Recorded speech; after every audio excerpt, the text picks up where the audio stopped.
عیسیٰ اور ادریس آسمان میں زندہ ہیں، اور خضر علیہ السلام دنیا میں زندہ ہیں۔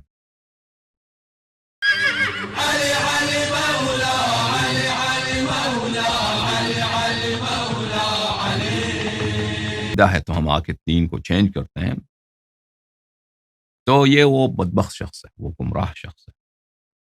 اللہ تعالیٰ سب باتوں کو جانتا ہے، اللہ تعالیٰ حکیم ہے، اور اللہ تعالیٰ نے جو دین ہمیں دیا ہے اہل بیت طاہرین علیہم الصلاۃ والسلام کے صدقے، ان کے زبان و کلام مبارک سے ہمیں جو دین ملا ہے، ہمیں اجازت نہیں ہے کہ ہم اس میں سے کسی چیز کو کم کریں یا زیادہ کریں، اور ہمیں یہ بھی اجازت نہیں ہے کہ ہم اپنے عقائد سے پیچھے ہٹ جائیں، بلکہ نہایت احترام کے ساتھ اور محبت کے ساتھ اپنے مسلمان بھائیوں کی خدمت میں شبہات کا جواب دے دیں، اشکالات کا جواب دے دیں، اور عقائد صحیحہ کی تبیین کریں، نہ اس لیے کہ ہم ان کو شیعہ بنانا چاہتے ہیں، نہیں، نہ میرا ہدف ہے کہ میں لوگوں کو شیعہ بناؤں، اور نہ اہل بیت طاہرین علیہم الصلاۃ والسلام نے اس بات پہ زور دیا ہے۔ یہ اچھی بات ہے کہ اگر کوئی شخص شیعہ بن جاتا ہے، اس سے منع نہیں ہے، لیکن اہل بیت اطہار علیہم الصلاۃ والسلام نے اس پہ زور نہیں دیا، اس بات پہ تاکید نہیں کیا ہے کہ آپ لوگ دوسروں کو مذہب دین پہ لائیں۔ ہمارا ہدف نہیں ہے کہ ہم کسی کو شیعہ بنائیں، لیکن اگر کوئی ہماری باتوں سے شیعہ بن جاتا ہے تو یہ تو ہمارے لیے بہت عزت کی بات، بہت ثواب کی بات ہے، ہمارے لیے بشارت ہے۔ لأن يهدي الله بك رجلا احب الی من حمر النعم، اللہ تعالیٰ اگر آپ کو یہ توفیق دے کہ آپ کے ہاتھوں اللہ تعالیٰ ایک شخص کو ہدایت دے، تو آپ کے لیے وہ پوری دنیا کی ثروت سے زیادہ بہتر ہے، پوری دنیا کی ثروت سے بہتر ہے۔ یہ حدیث نبی کریم صلی اللہ علیہ وآلہ وسلم کی ہے، جو انہوں نے فتح خیبر کے وقت حضرت امیر المؤمنین علیہ الصلاۃ والسلام سے ارشاد فرمایا تھا۔ ہمارا ہدف یہ ہے کہ ہمارے مذہب پہ جو حملے کیے جا رہے ہیں، ہم جو مظلوم ہیں، ہم نے تو ان کو نہیں چھیڑا، وہ ہمیں چھیڑتے ہیں۔ ہمارے مذہب پہ جو حملے کیے جا رہے ہیں، جو شکوک پھیلائے جاتے رہے ہیں، جو تکفیریں کی گئی ہیں ہماری، ہم ان کا جواب دے دیں، ہم جواب دے دیں کہ آپ کی باتیں غلط ہیں، ہمارے بھائی آپ کی باتیں غلط ہیں۔ اور اسی طرح ہمارے نوجوانوں کے ذہنوں میں اگر کوئی شبہ آتا ہے، کوئی سوال آتا ہے، تو ہمارا فریضہ بنتا ہے کہ ہم ان کا جواب دے دیں، اور اپنے عوام کو صحیح عقائد سکھائیں، صحیح عقائد سکھائیں۔ حق جیسے ہر مسلمان کا، ہر انسان کا حق ہے دنیا میں کہ وہ ہر ایک اپنے طائفے میں، اپنے قوم میں اپنے عقائد سکھاتا ہے، تو اسی طرح ہمیں بھی یہ حق ہے، اور ہم اس حق کیوں ہاتھ سے جانے دیں، اور نہ دوسروں کو توقع کرنی چاہیے کہ ہم اس حق سے ہاتھ اٹھائیں۔ تو کہنے کا مقصد یہ ہے عزیزوں کہ ہمارے عقائد الحمدللہ اتنے واضح ہیں، اتنے نورانی ہیں، اتنے مبرہن ہیں، اتنے نورانی حجج کے ساتھ ہیں کہ الحمدللہ رب العالمین جماعت مخالفین کے پاس کچھ بھی نہیں ہے، کچھ بھی نہیں ہے کہ ہمارے خلاف وہ کوئی نقطہ اٹھائیں۔ آپ دیکھ رہے ہیں کہ ہم کئی سالوں سے طلب کر رہے ہیں جماعت مخالفین کو کہ آؤ اعتراض کرو، ہم جواب دینے کو تیار ہیں انشاءاللہ تعالی، لیکن کوئی نہیں آ رہا۔ تو انہی کے ان اعتراضوں میں سے جو وہ سمجھتے ہیں اعتراض ہے، لیکن ہمارے سامنے آ کر اس کو پیش نہیں کر سکتے، یہی ہے طول عمر کہ امام عصر علیہ الصلاۃ والسلام سنہ 255 سے لے کر آج ہے 1444، 255 سے لے کر 1444، تقریباً 1190 سال بنتے ہیں۔ تو اتنی لمبی عمر کیسے ممکن ہو سکتا ہے؟ تو عزیزو یاد رکھو کہ موت اور زندگی اللہ تعالیٰ کے ہاتھ میں ہے، موت اور زندگی اللہ رب العزت کے ہاتھ میں۔ اللہ چاہے کسی شخص کو طویل عمر دے دے، اللہ کسی شخص کو چاہے کم عمر دے دے۔ یہ نہ کوئی قرآنی قاعدہ ہے، نہ اسلام میں کوئی ایسی قانون ہے، نہ کوئی ایسی سائنٹیفک ہیومن بایولوجی پر، ہیومن فزیالوجی پر کوئی ایسا مبنی کوئی قاعدہ ہے کہ انسان کی عمر ایک خاص لمٹ تک پہنچ سکتی ہے، اس سے آگے نہیں بڑھ سکتا۔ ملاحظہ فرمائیے اللہ تعالیٰ سورہ ملک میں فرماتا ہے، میں نے آپ کو شروع میں ان آیات کی تلاوت کی تھی آپ کی خدمت میں، کہ سورہ ملک میں اللہ رب العزت فرماتا ہے تبارک الذی بیدہ الملک، مبارک ہے، وہ بابرکت ہے وہ اللہ جس کے ہاتھ میں زمین و آسمان کی بادشاہی ہے، پوری خلقت کی بادشاہی اسی کے ہاتھ میں ہے۔ وَهُوَ عَلَى كُلِّ شَيْءٍ قدیر، وہ اللہ ہر چیز پہ قادر ہے، اللہ تعالیٰ ہر چیز پہ قادر ہے۔ اللہ چاہے ایک شخص کو 5000 سال عمر دے، 10,000 سال عمر، اس میں کیا حرج ہے؟ الذي خلق الموت والحیات لیبلوکم ایکم احسن عملا وهو العزیز الغفور، وہ رب جس نے موت کو اس نے خلق کیا ہے، حیات کو اس نے خلق کیا ہے۔ یہ سسٹم موت و حیات کا اللہ کے ہاتھ میں ہے۔ میرے محترم ناظرین، یہ کتاب کمال الدین و تمام النعمہ لشیخنا الصدوق رحمہ اللہ، چھاپ مکتبۃ الصدوق، سنہ 1390 میں کتاب چھپی ہے۔ یہاں پر ملاحظہ فرمائیے 1390 ہجری میں صفحہ نمبر 523 میں باب ما جاء فی التعمیر، لمبی عمر کے متعلق ایک باب ہے جو مرحوم شیخ صدوق رحمت اللہ علیہ رحمت واسعہ انہوں نے بنایا ہے۔ عن الصادق الامام جعفر ابن محمد علیہم الصلاۃ والسلام، ہمارے آقا ہمارے مولا حضرت امام صادق علیہ السلام سے روایت، عاش نوح 2000 سنہ و 500 سنہ، حضرت نوح علیہ السلام کی طول عمر کتنا تھا؟ 2000 سنہ و 500 سنہ، 2500 سال اللہ نے طویل عمر دی۔ منہا ان 2500 سال میں سے 850 سنہ قبل ان یبعث، 850 سال انہوں نے بعثت سے پہلے گزاری۔ وَأَلْفَ سَنَةٍ إِلَّا 50 عَامًا وَهُوَ فِي قَوْمِهِ يَدْعُوهُمْ، 950 سال انہوں نے تبلیغ کی ہے اپنے قوم میں طوفان سے پہلے۔ و700 عام بعدما نزل من السفينة ونضب الماء فمصر الأمصار وأسكن ولده البلدان، اور 700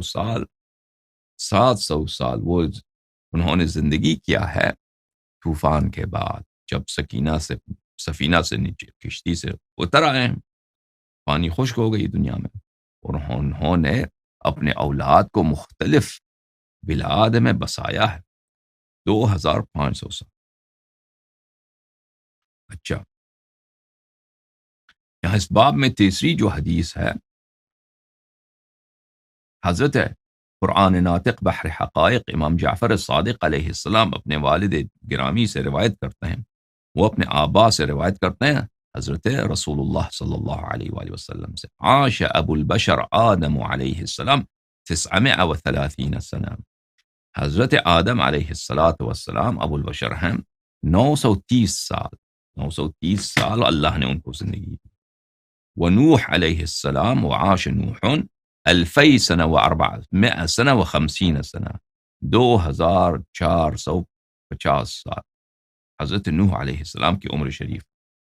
وعاش ابراہیم 150 و75 سنہ، حضرت ابراہیم علیہ السلام 175 سال۔ وعاش ابراہیم و اسماعیل ابن ابراہیم علیہ السلام 120 سنہ، حضرت ابراہیم اسماعیل علیہ السلام 120 سال، حضرت اسحاق علیہ السلام 180 سال اللہ نے ان کو زندگی دی۔ یعقوب علیہ السلام کو اللہ تعالیٰ نے 110 سال، یوسف ابن یعقوب کو اللہ تعالیٰ نے 120 سال، موسیٰ علیہ السلام کو اللہ تعالیٰ نے 126 سال، حضرت ہارون علیہ السلام کو 133 سال اللہ نے عمر دی۔ داؤد کو 100 سال، حضرت داؤد علیہ السلام کو 100 سال عمر دی ہے، 40 سال ان کی بادشاہت تھی۔ اور حضرت سلیمان ابن داؤد علیہ السلام کو اللہ تعالیٰ نے 712 سال 712 ایئر ان کو زندگی دی۔ یہ زندگی انسان اللہ کے ہاتھ میں ہے۔ ملاحظہ فرمائیے 14 حدیث نمبر 4، حسن ابن محمد ابن صالح البزاز کہتے ہیں کہ میں نے سنا کہ ہمارے مولا ہمارے آقا حضرت امام حسن ابن علی الزکی العسکری علیہ السلام فرماتے تھے، ان ابنی هو القائم من بعد، میرے شہزادے، میرے صاحبزادے، میرے فرزند، میرے نور عین، امام زمانہ عجل اللہ تعالی فرجہ الشریف میرے بعد امامت کے فرائض انجام دینے والے وہی ہیں۔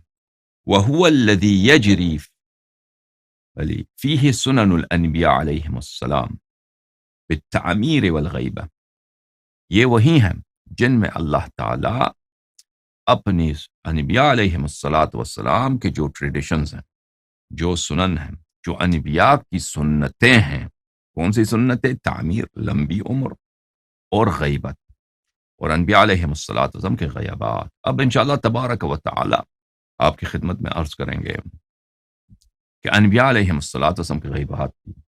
حضرت نوح علیہ السلام کی غیبت تھی، اپنے قوم سے بہت عرصے تک وہ نکل گئے تھے۔ حضرت ادریس علیہ السلام کی غیبت تھی، حضرت ابراہیم علیہ السلام کی غیبت تھی، حضرت موسیٰ علیہ السلام کی غیبت تھی، حضرت عیسیٰ علیہ السلام کی غیبت تھی، یہ اپنے قوم سے دور ہو گئے۔ حضرت مسیح عیسیٰ ابن مریم علیہ السلام کو اسی لیے مسیح کہتے ہیں، اس کی ایک وجہ یہ ہے کہ وہ زمین میں سیاحت کرتے تھے، بہت عرصہ ہوتا تھا کوئی ان کو نہیں دیکھتا تھا کہ وہ کہاں گئے ہیں، کسی کو پتہ نہیں ہوتا تھا۔ اچھا، یہ ایک لمبی کہانی ہے انبیاء علیہ السلام کے سیر میں، اور اسی کتاب کتاب کمال الدین کا اصل مقصد بھی یہی ہے کہ انبیاء علیہ السلام کے غیبات کو انہوں نے ان کی بہت ساری روایات اس کتاب میں جمع فرمایا ہے۔ کس نے؟ ہاں، وہ جو ہمارا محسن ہے، حضرت شیخ صدوق رحمۃ اللہ علیہ، حضرت شیخ صدوق رحمۃ اللہ علیہ۔ اچھا، اور انبیاء علیہ السلام کی یہ سنت، ایک سنت ہے لمبی عمر، تعمیر کے معمر ہیں، اور دوسری سنت ہے غیبت۔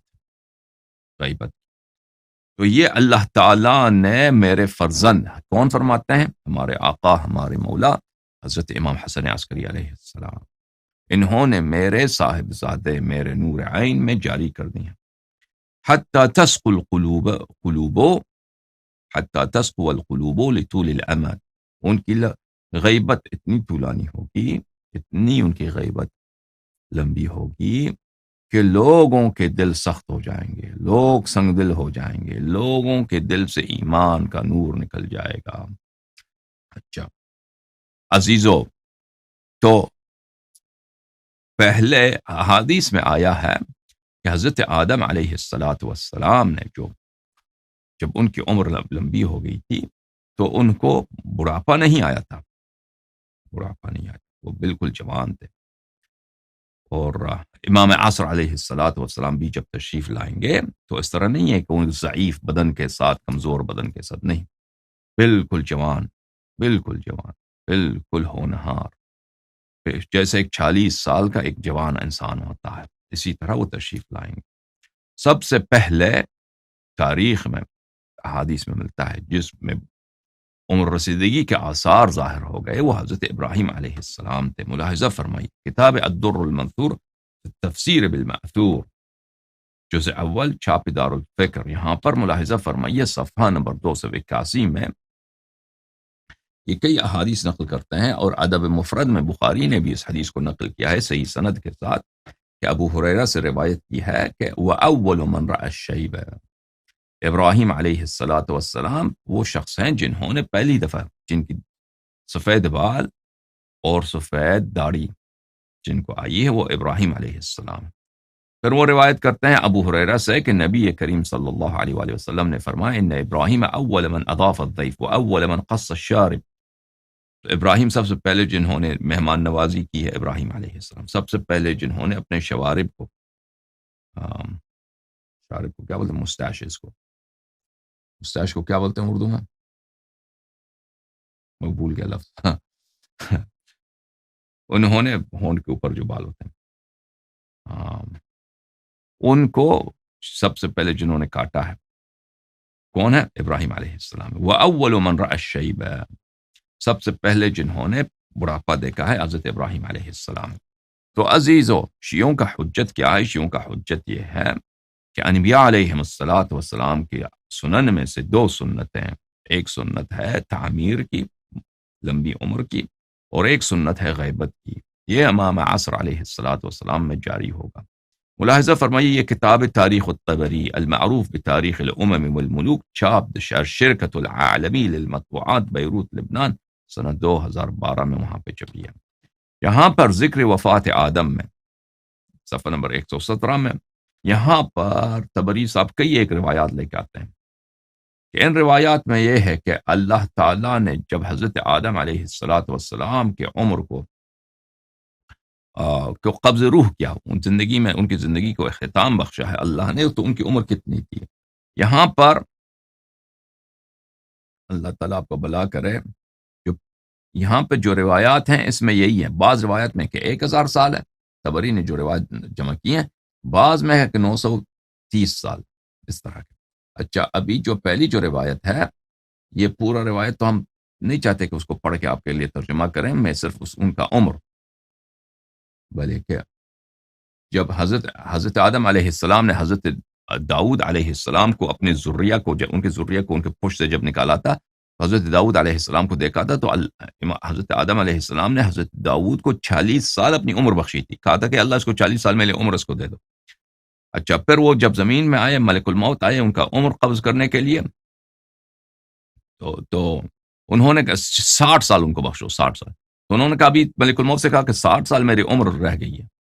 ملک الموت نے کہا کہ نہیں، آپ نے 60 سال داؤد علیہ السلام کو بخشے تھے، 60 علیہ السلام کو داؤد کو بخشے تھے۔ اچھا، انبیاء علیہ السلام میں سے ایک نبی ہیں حضرت ادریس علیہ السلام، حضرت ادریس علیہ السلام، ان کا ذکر ہے قرآن مجید میں سورہ مبارکہ مریم میں، ملاحظہ فرمائے، اعوذ باللہ من الشیطان الرجیم، سورہ مریم آیہ نمبر 56 اور 57۔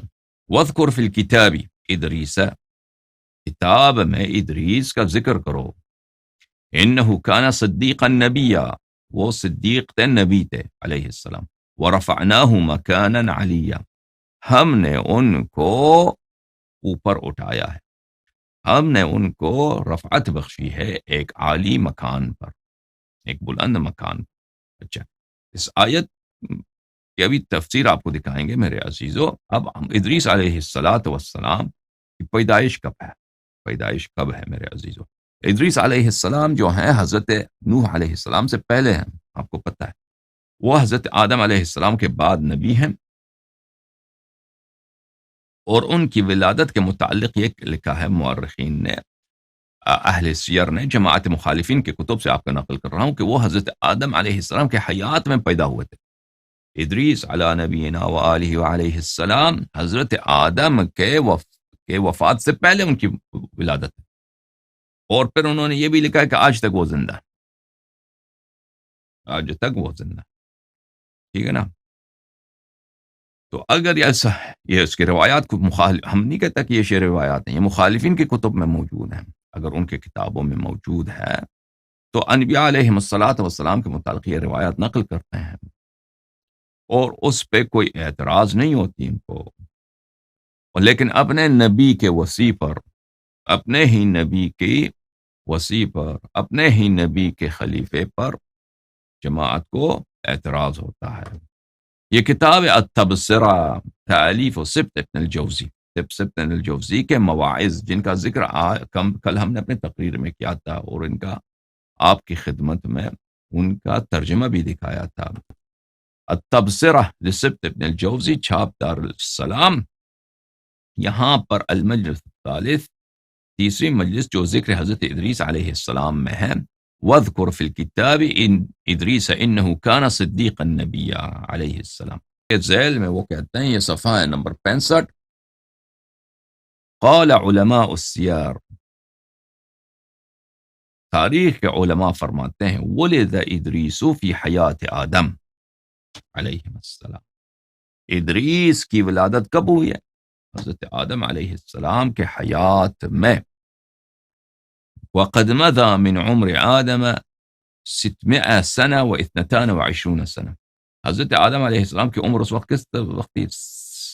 622 حضرت آدم علیہ السلام کی عمر ہے 622، ان کا نواسا پیدا ہوتا ہے حضرت ادریس علیہ السلام۔ حضرت ادریس علیہ السلام اس وقت سے زندہ ہیں آج تک۔ حضرت خضر علیہ السلام، انہوں نے حضرت آدم علیہ السلام کی تدفین کی ہے، اب مخالفین کی کتابوں میں سے دکھاؤں گا، اور ان کے اپنے کتابوں میں ان کے جمہور علماء کا عقیدہ یہ ہے کہ وہ آج تک زندہ ہیں، اور اس وقت تک زندہ رہیں گے جب تک وہ دجال سے ان کی ملاقات ہوگی۔ دجال جب ظہور کرے گا، دجال سے آمنا سامنا ہوگا، وہ سب ابھی وہ آ جائے گا انشاءاللہ تبارک و تعالی. تو میرے معزز ناظرین، تو یہ کوئی تعجب کی بات ہے؟ یعنی اگر اللہ اپنے حجت کو اور ائمہ اطہار علیہ السلام نے پہلے سے خبر دی کہ ان میں یہ سنت ہے، طول عمر کی سنت اور غیبت کی سنت، جو انبیاء علیہ السلام میں سے. اچھا، تفسیر الدر المنثور في التفسیر بالمأثور، تألیف عبد الرحمن السیوطی، الجزء السابع، چاپ دار الفکر. یہ سیوطی کی جلد نمبر 7 ہے. یہاں پہ ملاحظہ فرمائیے صفحہ نمبر 117 سورہ صافات کی تفسیر میں، وَأَخْرَجَ ابن عساکر عن کعب، ابن عساکر نے روایت کی ہے کس سے؟ کعب سے. اربعۃ انبیاء اليوم احیا، 4 انبیاء ہیں جو آج زندہ ہیں. اثنان فی الدنیا، 2 نبی دنیا میں زندہ ہیں، الیاس علیہ السلام اور خضر علیہ السلام. واثنان بلی فی السماء، اور 2 آسمان میں زندہ ہیں، عیسیٰ و ادریس. عیسیٰ اور ادریس آسمان میں زندہ ہیں، اور خضر علیہ السلام دنیا میں زندہ ہیں.